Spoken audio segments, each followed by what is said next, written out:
મિત્રો, જોયું ભાજપ અને ભ્રષ્ટાચાર એક સિક્કાની બે બાજુ છે. આપણે દર ફેરી કહીએ છીએ ખોટું નથી કહેતા.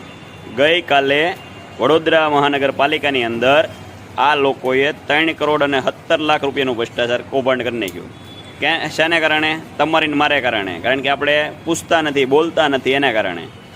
હવે 3 કરોડ ને 17 લાખ રૂપિયામાં કઈ રીતે એણે કૌભાંડ કર્યું કે જે વસ્તુ 100 રૂપિયાથી લઈને 150 રૂપિયા 200 રૂપિયાની આવતી હોય ને એના 8 થી 10 ગણા ભાવના બિલ બનાવ્યા.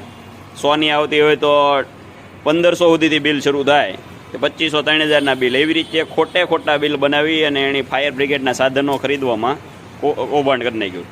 હવે એ કૌભાંડ માટે આપણા મુખ્યમંત્રીએ રિપોર્ટ માગ્યો છે. એને કારણે ત્યાંના કમિશનર, મ્યુનિસિપલ કમિશનરને પરાણે તપાસના આદેશ આપવા પડ્યા છે.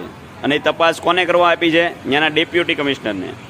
હવે તમે વિચારો કે સોરનો ભાઈ ઘંટી સર હોય તો હવે કોને પકડશે ને કોને છોડી દે?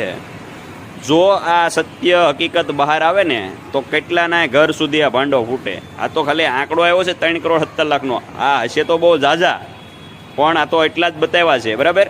એટલે તમે લોકો જાગૃત બનો, નકર આ લોકો તમારો વાર નથી કે તમારા પેન્ટે કાઢી લે.